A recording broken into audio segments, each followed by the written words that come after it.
반갑습니다. 오늘 에베소서 13번째 시간으로 그리스도의 비밀을 깨달은 사람들, 그리스도의 비밀을 깨달은 사람들이라는 제목으로 에베소서 강의 13번째 시간을 같이 말씀을 나누도록 하겠습니다. 에베소서에서 오늘 본문에 가장 많이 등장하는 단어가 핵심 키워드입니다. 오늘 본문에서는 비밀이라는 이 미스터리라는 단어가 가장 많이 나오고 있어요. 3절과 4절에서 그리고 9절에서 우리가 읽지 않았지만 총 3번이 등장을 하고요.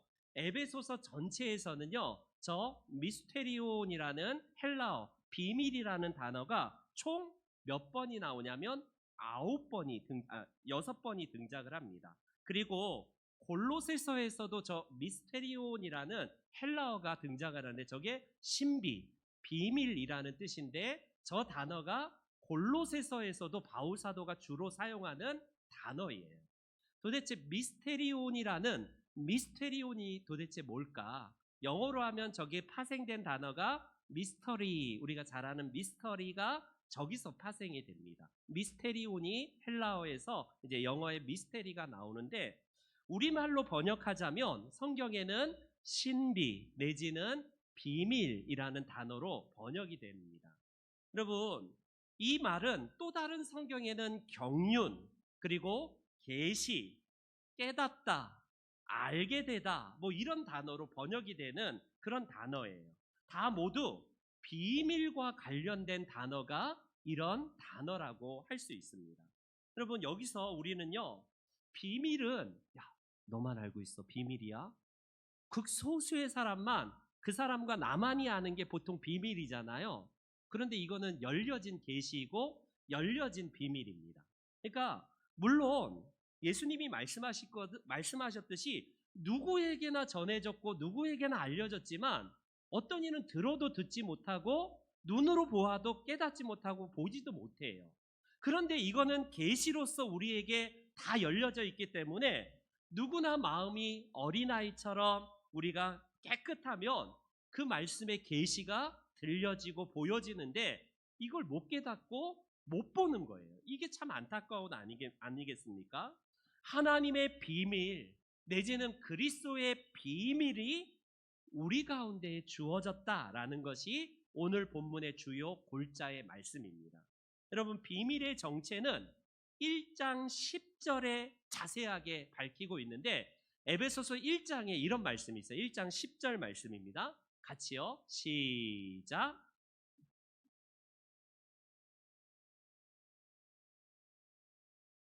여러분, 이게 계시고 이게 비밀이에요. 하늘과 땅에 있는 모든 것이 다 누구 안에서? 그리스도 안에서 통일을 이루게 되는 것. 이게 바로 통일이라는 단어가 아나케팔라이오라는 헬라어를 씁니다. 똑같이. 이 단어 또한 바로 계시와 상당히 유사한 단어인데 그리스도를 머리로 하여 하늘과 땅에 속해 있던 것들이 전에는 구분이 돼 있어요. 그리고 이방인과 그리고 유대인들의 엄격한 구분이 있었습니다. 그런데 하나님의 경륜 안에서 예수 그리스도가 우리의 중간에 이제 신비로서 들어갈 때에 이방인이냐 유대인이냐 이 경계가 사라졌다.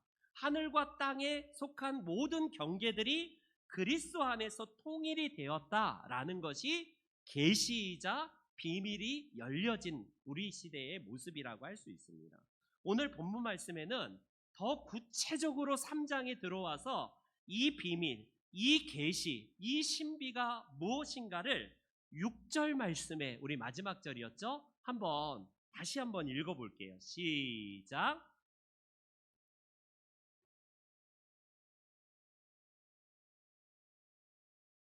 함께 지체가 되고 함께 약속에 참여하는 자가 됨이라. 할렐루야. 아멘.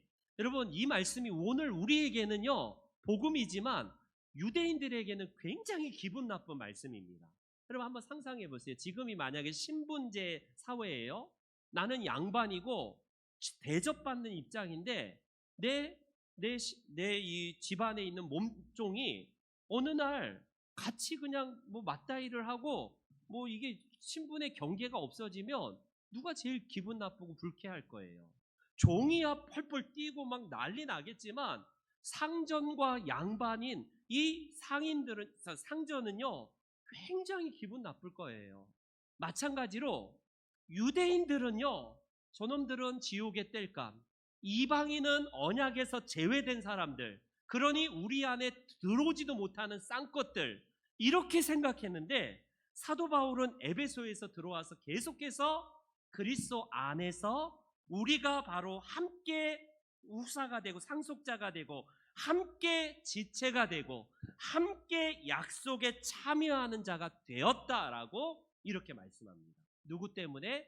그리스도 때문에. 안에서는요. 여러분, 함께라는 단어가 계속 반복되고 있어요.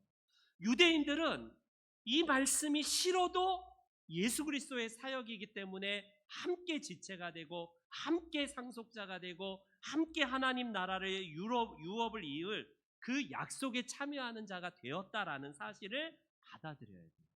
에베소가 그 당시에는 큰 지역이고 번성했던 도시지만 에베소에 있는 교회는 누추했어요. 아주 소수의 사람만 복음의 비밀을 알게 되고 그들이 교회 안에서 이 복음을 알게 된 그들을 향해서 사도 바울은 놀라운 하나님의 역사가 그들이 마중물이 되어서 이제는 에베소가 이방 지역이지만 이 지역에 바로 가교 역할을 하고 누구나 다 너희들이 유대인이냐 아니냐 할례를 받았느냐 안 받았느냐 그게 중요한 게 아니라 함께 이제 하나님의 언약 백성으로 들어왔다라는 이 사실이에요. 그래서 바울 사도는 오늘 본문의 3장에서 그렇게 이 사실이 너무 잠옷 흥분이 되고 너무 감격스러워서 비밀이다, 신비다, 미스테리온이다 라고 계속 강조하는 이유가 거기에 있어요. 우리는 그냥 평범하게 그런가 보다 하는데 복음을 증거하고 이 복음의 사실을 깨닫게 된 바울 사도가 성령의 영감으로 성경을 쓸 때에 와, 이거는 진짜 놀라운 일이기 때문에 사도 바울이 계속해서 강조하는 단어가 이 비밀이라는 단어예요. 여러분, 신앙인은 역사 속에 흐르는 비밀이 무엇인지를 아는 사람입니다. 이 비밀이 우리는요 밝혀지기를 기대하는 사람이에요. 예수 그리스도가 우리의 믿음의 그리고 역사의 주관자이시기 때문에 영어에 보면 히스토리라고 있잖아요. 히스토리가 역사인데 이거를 분석해 보면요 his story, 그분의 이야기가 영어의 표현입니다. 그분이 누구예요? 하나님의 이야기, 하나님께서 이끌어 가시는 이야기가 히스토리, 바로 역사라는 뜻이 아니겠습니까? 우리는요 약육강식의 동물의 법칙이 지배하는 사회에 살고 있지만 그 법칙이 존재하는 세상에서 하나님 나라 법칙으로 살고 있어요. 무원칙과 무법과 무약속이 무정의하고 무질서한 그런 이 세계 속에서 우리는 하나님께서 역사 속에 흐르는 이 비밀이 무엇인지를 깨달아 아는 사람이 그리스도인입니다. 세상에는요 세상의 법칙에 따라서 살아가지만 그리스도인들, 신앙인들은요 이 세계관을 가지고 역사를 바라보고 세계를 바라봐요. 비록 히틀러를 비롯해서 이 세상에 강력한 아주 악한 지도자들이 탄생한다 할지라도 하나님의 허용하심에 잠깐 일어날 뿐이지 역사를 주관하시는 분은 하나님이시라는 사실입니다. 여러분, 우리 인생도 마찬가지예요. 아무런 계획 없이 내가 이 땅에 왜 태어났지? 왜 이렇게 지질이 궁상으로 살아야 되지? 목적도 없이 왜 이렇게 살아야 되지? 하나님이 없는 인생은 그럴 수밖에 없어요. 목적이 없기 때문에 어떻게든지 돈을 많이 벌고 진탕 먹고 마시고 진탕 내 쾌락을 위해서 내 몸 던지다가 그냥 그렇게 살다가 끝나는 게 전부 목적인 줄 알아요. 그러나 우리 하나님의 백성은 목적을 깨닫고요. 이 신비와 이 비밀을 알기 때문에 하나님의 계획이 성취되어 가는 것에 가치를 두고 우리가 시간을 거기에다 걸고 우리의 물질이 하나님의 것임을 때문에 그것을 사용하기 위해서 우리는 던지는 인생이 된 겁니다. 그래서 사도 바울은 이 사실을 막 수양해서 깨달아서 안 게 아니라 이거는 하나님이 내게 주어졌다라고 말씀해요. 5절에 보세요. 5절에 보니까 사도 바울은요, 이 사실을 성령께서 알게 하셨다라고 말을 합니다. 여러분, 이 비밀을 알고자 하는 노력은요, 어리석은 호기심이에요. 예를 들어서 이 나라에도 부단히 신을 찾으려는 구도자들이 상당히 많습니다. 우리나라의 큰 스님이라고 알려진 알고 있듯이 법정 스님을 비롯해서 그 많은 큰 스님들 있잖아요. 깨달았다고 막 크게 막 큰 스님들이라고 하잖아요. 그들이 이 비밀을 알려고 나름대로 노력을 하는 사람이에요. 여러분, 얼마나 그들은 참선과 고행을 통해서 내 안에 있는 참신을 만나기 위해서 새벽 예불을 드리고 그 얼마나 수행과 득도와 고행을 합니까? 엄청난 3,000배를 하고 일평생 이것 깨달으려고 노력하거든요. 즉 내가 신이 될 수 있는 그 부처가 되기 위해서 계속 신을 만나기 위한 노력을 하잖아요. 그런데 인간의 행동으로 신을 만날 수 있다 없다? 불가능해요. 불가능해요. 신을 더듬어서 찾으려는 노력은 가상합니다. 그런데 죄가 있기 때문에 우리가 하나님을 더듬어서 발견하려는 노력이 엉뚱한 주소를 찾아간다니까요. 그 그리스도이신 하나님을 만나지 못하고 엉뚱한 것을 깨달아서 발견해서 크게 내가 깨달았다라고 할 뿐이지, 그거는 어리석은 거예요. 어리석은 겁니다. 그런데 사도 바울이 이 사실을 성령으로부터 깨달았다라고 말씀을 하고 있습니다. 우리의 인생은 그렇기 때문에 작은 볼품없는 인생, 내 작은 인생이고 내가 아무런 목적 없이 살아가는 것처럼 보여도 하나님의 부르심과 인도하심에 따라서 내가 여기까지 온 것이라는 고백이 우리의 고백인 거예요.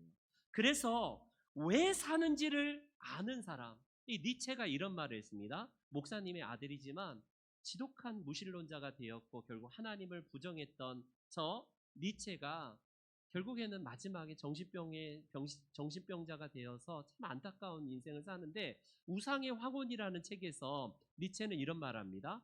왜 살아야 하는지 아는 사람은 그 어떤 상황도 견딜 수 있다. 철학자로서 사상가로서 말은 맞는 말을 하는 거예요. 왜 살아야 하는지 아는 사람은 그 어떤 상황도 견딜 수 있다. 즉 이거는 그냥 보편론입니다. 이거는 당연히 좋은 말이에요. 그런데 정작 니체는 저 사실을 깨닫지 못합니다. 왜 내가 살아야 되는지 이걸 아는 사람은 어떤 것도 견딜고 어떤 고난도 우리는 이길 수 있다라고 하지만 자기는 그걸 못 찾는 거예요. 아버지가 목사님이고 아버지 때로부터 할아버지 때로부터 조상 때로부터 믿었지만 자기는 못 믿는 거예요. 하나님을 못 만났습니다. 결과적으로 왜 사는지를 그가 못 만나고 저런 좋은 책만 남기고 좋은 어록만 남기다가 쓸쓸히 인생을 마감한 인생이 돼버립니다. 그런데 여러분, 우리의 인생에 의미가 있으면요, 세상에도 사는 의미를 찾으면 뭔가 인생을 달리지 하지 않습니까? 우리가 잘 아는 유대인 그 의사였던 빅터 프랭클이라는 죽음의 수용소에서를 비롯해서 그 아우슈비츠 수용소에서 살아남은 몇 사람 중에 한 사람입니다. 이분이 왜 살아남았는지를 그가 죽음의 그 수용소에서 살아남아서 생생하게 기록한 책이 바로 죽음의 수용소라는 책인데, 거기서 왜 사람들이 죽어가는가 봤더니요, 의미가 없어서 죽었대요. 예를 들어서 1년 후에는 이 지금 나치 정권이 사라져서 우리는 이제는 자유가 될 거야. 우리 유대인들은 이 아우슈비츠 지옥 같은 곳에서 풀려날 거야. 근데 정작 시간이 되었는데 그 시간이 되어도 계속 히틀러의 잔혹한 학살은 계속 지속되고 그 정한 시기가 되어도 전혀 회복의 기미가 보이지 않았을 때에 그들은 포기하더랍니다. 사는 의미가 없어지니까 그들은요, 어떻게 돼요? 그냥 흡사 페인처럼 살아갑니다. 그래서 먹는 것에 혈안이 돼 있기보다는 이 프랭클 박사는, 의사는 어떻게 했냐면 아침에 일어나면 가장 먼저 기도하면서 면도를 했다고 합니다. 그냥 그 유리 조각 같은 거 구해갖고 깨끗하게 세수하고 그 면도할 일도 없고 세수할 이유도 없는 그 죽음의 수용소에서 그는 아침마다 깨끗하게 면도하면서 내가 개나 돼지가 아니라 나는 인간이라는 자의식을 찾기 위해서 그는 깨끗하게, 그래서 만약에 몸이 흐트러지면 정신도 흐트러지고, 그렇기 때문에 삶의 의미가 없어지면 결국 나도 결국 개돼지처럼 저 죽음으로 그 장소로 끌려갈 것이다 라는 생각 때문에 정신을 바짝 차리고 결국에는 아침마다 깨진 유리 조각으로 면도를 했어요. 그러다 보니까 다른 사람 끌고 갈 때 너무 깨끗하니까 이 닥터 프랭클 박사를 결국 죽음의 그곳으로 못 끌고 가고 결국 끝까지 살아남습니다. 그래서 그가 살아남아서 결국 이 정신과 의사로서 그가 개발해낸 요법이 뭐냐면 바로 아까 보여줬던 저거예요. 로고세라피라고 해서요. 의미요법, 우리나라 말로 하면 의미치료라는 저 테라피, 바로 의미가 있어야지, 가치가 있어야지 인생은 살만하다라는 저걸로 지금도 심리학과 상담학에서는 저 닥터 프랭클의 후예들이 저런 논지로 책을 쓰고 저걸로 사람들에게 가치를 부여하는 아주 중요한 심리학적 요법입니다. 여러분, 세상에도 존재의 의미가 없으면요, 사는 의미가 없는 거예요. 왜 살아야 될지 모르면 폐인이 돼버리고 결국에는 극단적인 선택을 하거나 그냥 그렇게 살다가 그냥 끝나는 겁니다. 여러분, 그러나 우리는요 어떻습니까? 하나님으로부터 이 비밀을 소유한 자예요. 이제는 우리의 귀와 눈이 가려진 게 아니라 성령께서 바울 사도의 고백처럼 이 비밀을 알게 하시고 깨닫게 하셨기 때문에 우리는 살아갈 의미가 있는 자다라는 겁니다. 우리는 그래서 삶이 내게 뭘 주지? 왜 삶이 이렇지? 이게 아니라 질문을 바꾸셔야 돼요. 질문을 바꾸셔야 됩니다. 우리의 질문은요 어떠냐면, 왜 내가 이렇게 살고 있는지, 왜 내 인생은 이렇게 풀려가고 있는지, 이 질문에 대한 진지한 응답을 지금 날마다 하나님 앞에 하고 있고 그렇게 기도하는 겁니다. 그래서 모든 것에는 이유가 있다. 심지어 내가 지금 겪고 있는 고난과 사람들로 받는 오해와 억울함조차도 다 하나님으로부터 이유가 있다라는 사실을 믿는 자들이에요.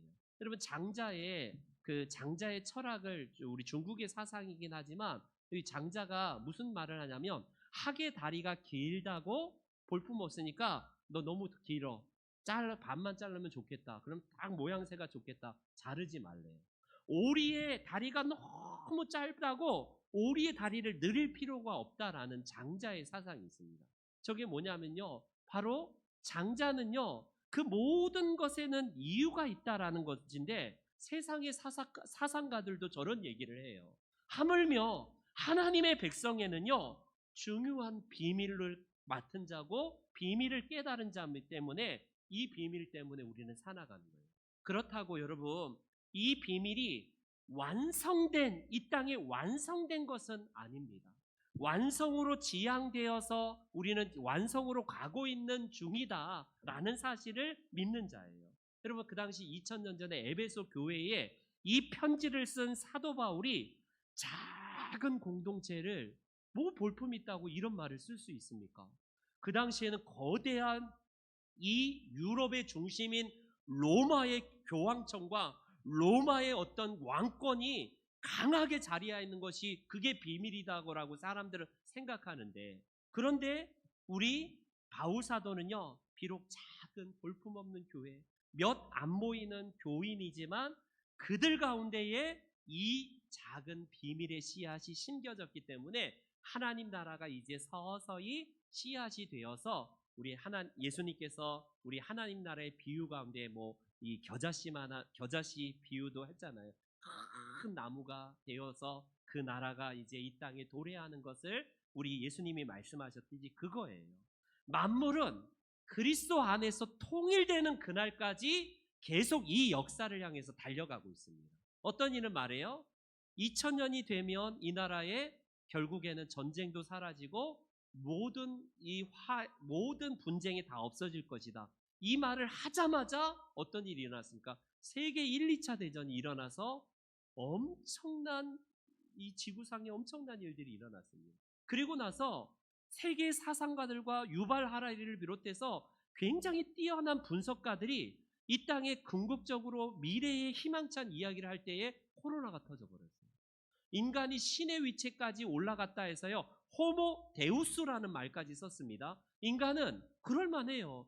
인간이 개발해낸 이 엄청난 AI를 비롯해서 엄청난 각오할 만한 걸 보면 인간이 지배하는 세상은 이제 장밋빛 미래가 펼쳐질 거라고 생각했는데, 그 작은 바이러스 하나가 온 지구촌에 3, 4년 동안 얼마나 많은 몇 천만 명이 죽어갔습니까? 우리 인간이 그런 거예요.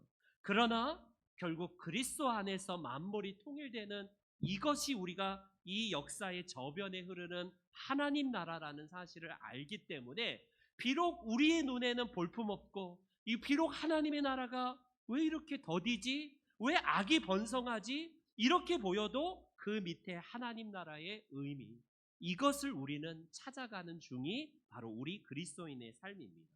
우리에게는 조금 자유주의 신학자이긴 한데 좀 자유주의 계열에 속한 지금으로부터 한 10여 년 전에 돌아가신 바로 독일의 철학자가 판덴베르크라는 분이 있어요. 이 신학자는 우리 총신에서는 잘 안 가르칩니다. 너무 자유주의 신학. 저분의 신학을 보편적으로 보편사의 신학자, 보편사의 신학자 이런 말을 씁니다. 무슨 말이냐면 이 복음은 교회 안에 갇혀 있을 수 없다. 세속의 역사를 다 끌어안는 것이 복음이다. 진보주의, 굉장히 자유주의 신학자인데 굉장히 좋은 말을 많이 했어요. 무슨 말이냐면 교회는 몇몇 사람들, 몇몇 구역만 우리가 구원받는 대상이 아니라 전 세속사회까지 다 미치게 된다. 그리스도의 나라가 이 땅에 완성되기까지 세속의 역사까지 다 끌어안는 것이 이게 복음이다라고 저분은 그렇게 얘기를 해요. 굉장히 멋있는 말이고 저도 많이 동의를 합니다. 거의 동의를 해요. 그런데 세상이나 과학이나 학문은 그리스도와는 반대되는 이야기를 합니다. 예를 들어서 하나님이 창조했다고 하니까 우리 청문회에서 나왔잖아요. 한 정치인이 기독교 탈레반이라고 하면서 완전히 이 하나님 나라의 말씀을 믿는 것 자체를 쉽게 말하면 그들은 기독교 탈레반으로 이렇게 비유하면서까지도 그렇게 우리를 비아냥거리고 그렇게 우리를 굉장히 박해하는 것을 봅니다. 그러나 교회는 궁극적으로 세속사의 영역까지 다 끌어들여서 결국 이 차별이 없어지고 하늘과 땅의 통일을 이룰 것이며 이방인과 유대인의 이 모든 차별이 없어지고 교회가 이제 한 가족으로서 서로를 형제 자매라고 부르는 것, 이게 바로 웅대한 하나님 나라의 거시적인 우리의 비밀이라고, 이게 바로 비전이 돼야 된다라는 사실입니다. 그래서 다시 한번 3절에 사도 바울은 이 사실을 어떻게 알게 되었다라고 말을 하냐면, 다시 한번 읽어볼게요. 3절 시작.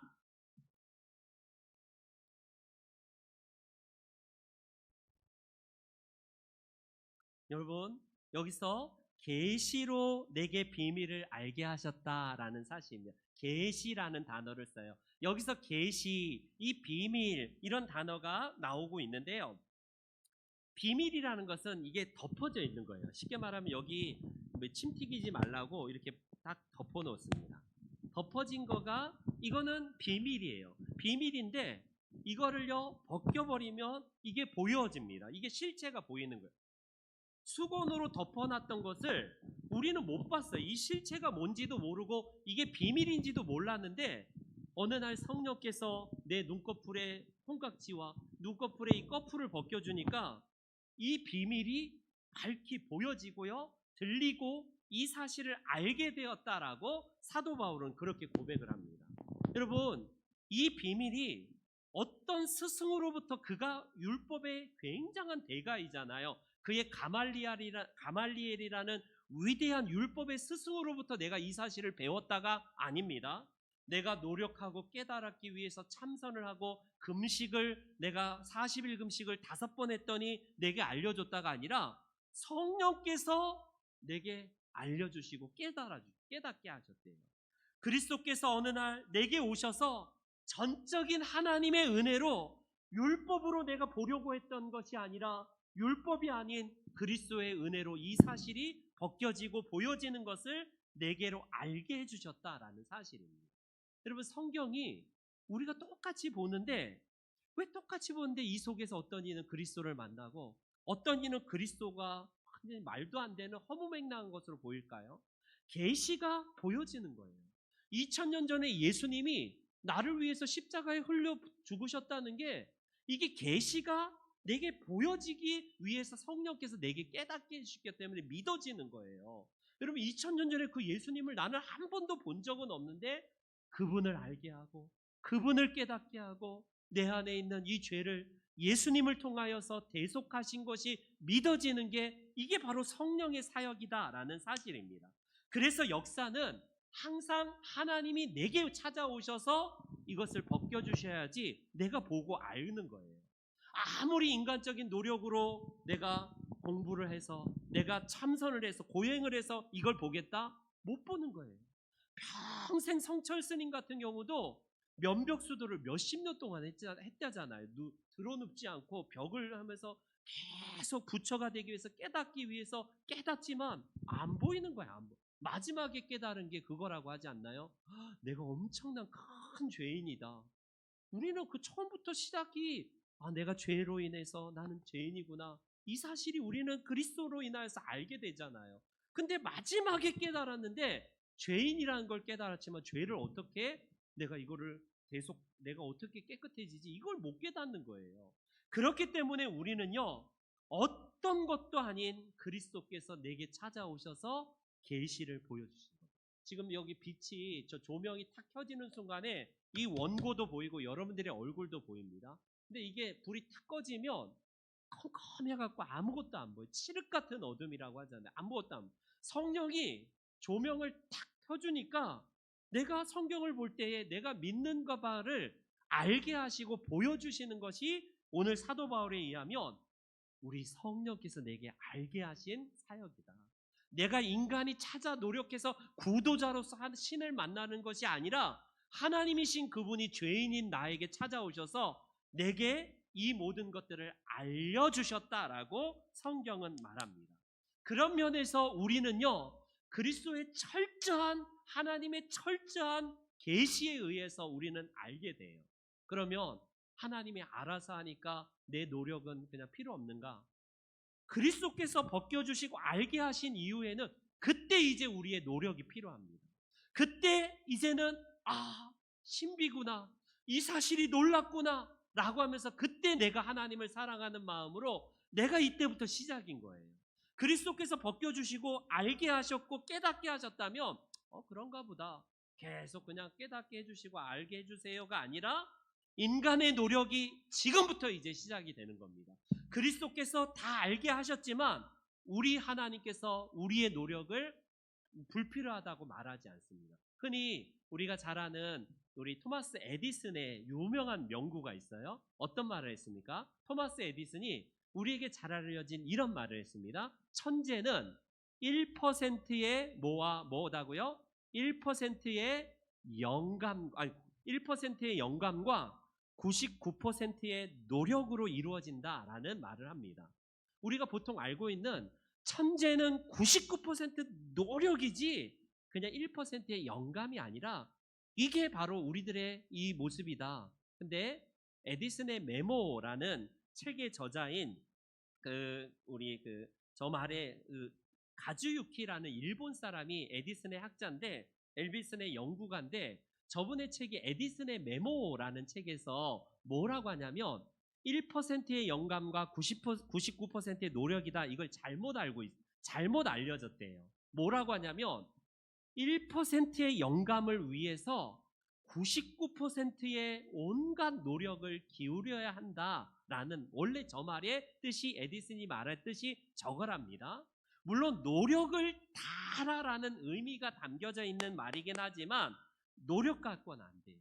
1%의 그 영감을 위해서 99% 노력하고 무시하라는 말은 아니지만 그 수없이 많은 풀리지 않는 문제 때문에 시행착오를 거쳐가면서 그런 끝에 이 한 가지 영감을 깨닫는 것을 딱 유레카의 법칙으로 그렇구나, 그렇구나. 그것을 우리는 오랜 세월 동안 계시가 우리 안에 찾아왔기 때문에 그 계시를 완벽하게 다 알려주셨지만 우리가 인생을 살 때에 희미한 구석도 있어요.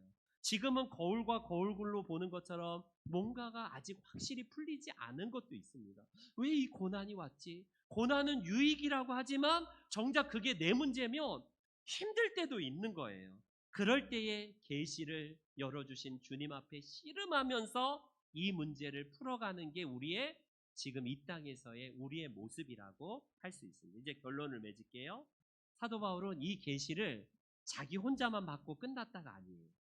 이제는 그 당시 2000년 전에 이방인이었던 에베소 교회뿐만 아니라 오늘 2000년 이후에 신명중앙교회 인천에 살고 계시는 저와 여러분들에게도 이 놀라운 계시를 열어주셔서 알게 하신 분이 하나님이시라고 말합니다. 우리 5절 말씀 5절 한번 다 같이 읽어볼게요. 5절입니다. 시작.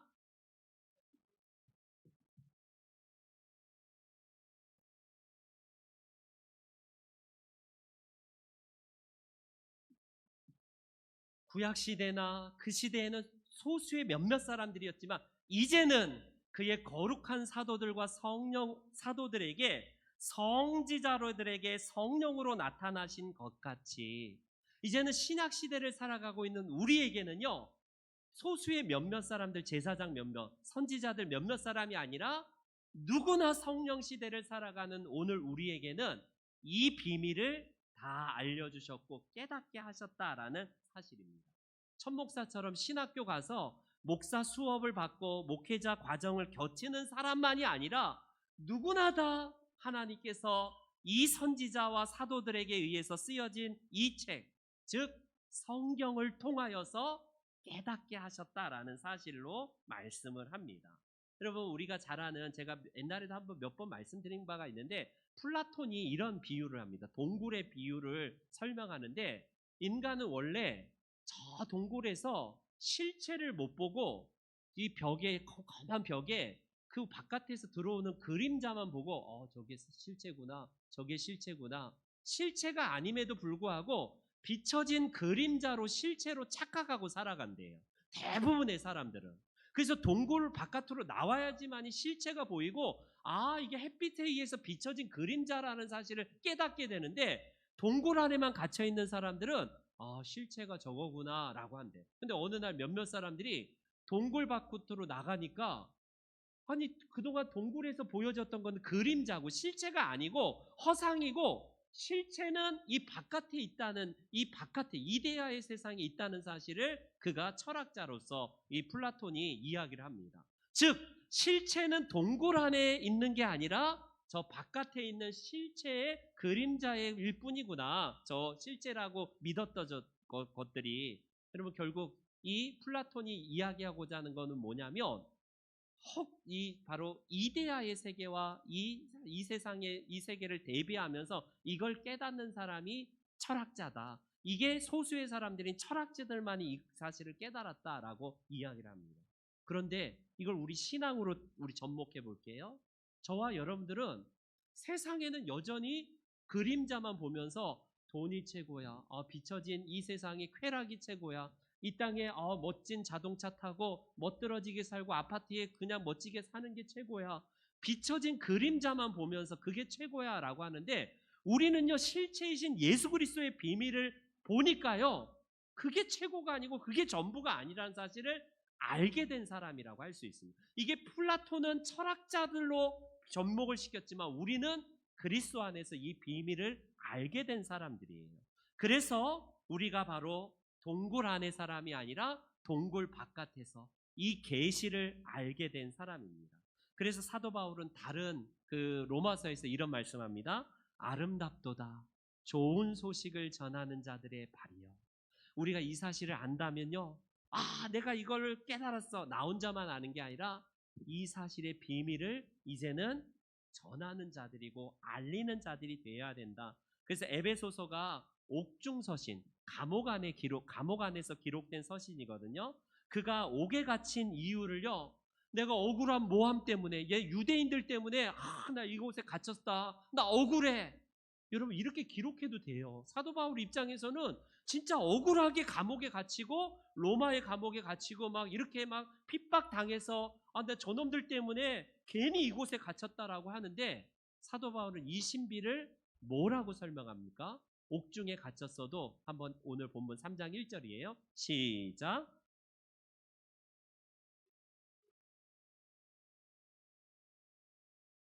여러분 하나님 중심이에요. 우리에게 때로는 억울한 일이 있습니까? 때로는 내가 원치 않는 일로 마음이 정말 무너지고 눈물을 흘릴 때가 있어요. 사도 바울은 사람들의 모함 때문에 내가 이 억울함 때문에 옥에 갇혔다가 아니라, 그의 관점을 보세요. 그리스도 예수의 일로 너희 이방인을 위하여 갇힌 자 된 나 바울은, 이렇게 설명을 합니다. 여러분 바로 이런 관점이에요. 그는 복음 때문에, 그리스도 때문에, 이 비밀 때문에 삶의 중심과 가치관이 여기에 포커스를 맞추면서 남은 인생 살아갔다라고 할 수 있습니다. 이 계기로 인하여서 사도 바울은 감옥에 갇혀있는 억울함을 초점과 방점을 두는 게 아니라, 이 계기로 나는 비밀이 알려진 자로서 복음은 갇혀있지 않고, 나는 갇혀있을 수 있지만 복음은 언제나 알려지게 된다라는 사실입니다. 우리가 바로 이 비밀을 간직한 자예요. 저와 여러분들이 세상의 대단한 사람들에게 이 비밀을 알려주신 게 아니라, 내 눈에, 내 귀에 그리스도가 비밀이고 그리스도가 신비고 그분을 통하여서 내가 구원 얻는 자가 되었다는 사실이, 이게 놀라운 은혜라는 사실입니다. 사도 바울이 아까 말씀드렸던 아름답도다 좋은 소식을 전하는 자들의 발이여라는 이거는요, 어디서 인용한 말씀이냐면 이사야서에서 인용한 말씀입니다. 한번 읽어볼게요. 시작.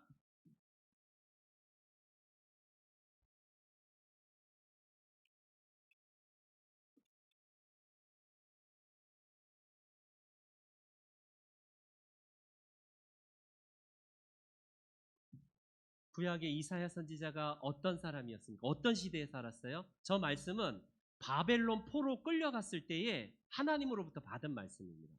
바벨론 이놈들 때문에 우리가 이렇게 억울하게 고생하면서 먼 나라에 끌려갔다, 이렇게 말하지 아니하고, 그는 바벨론의 포로 생활 속에서도 내 하나님의 통치하신다, 하나님이 통치하신다, 이 관점이에요.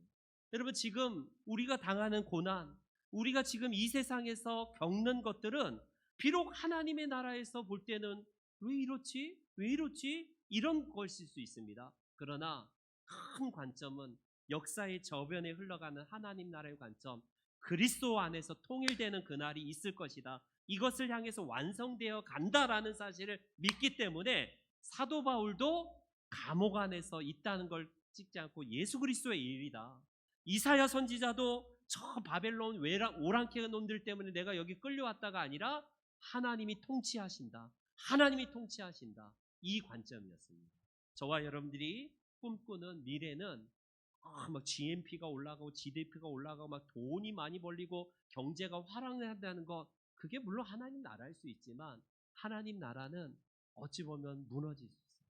우리가 차별금지법 반대해서 집회하고 막 기도하지만 거센 세속화의 물결에 따라서 이게 통과될 수도 있어요. 우리나라도 OECD 국가에서 계속 압력을 넣고 유엔에서 자꾸 압력을 넣으니까 우리도 어쩔 수 없이 통과가 될 수도 있습니다. 그러나 우리가 어떻게 이 결과가 맞닥뜨릴지는 모르지만, 하나님의 그 역사의 관점에 흐르는 것은 하나님이 통치하신다라는 사실에, 이 관점은 놓치지 않아야 됩니다.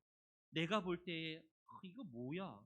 이거 하나님 계시지 않잖아, 이게 아니라, 비록 내가 보는 세상은 불완전해 보여도 하나님이 통치하신다, 좋은 하나님의 역사하심이다, 이 관점으로 우리의 미래를 주님께 맡기면서 이 신비를 열으시고 신비를 깨닫게 하신 주님 앞에 저와 여러분들이 아름다운 발걸음이 되어서 이 신비를 전하는 복된 분들 되시기를 주의 이름으로 축원합니다. 아멘. 네, 광고 드리겠습니다. 광고는요, 우리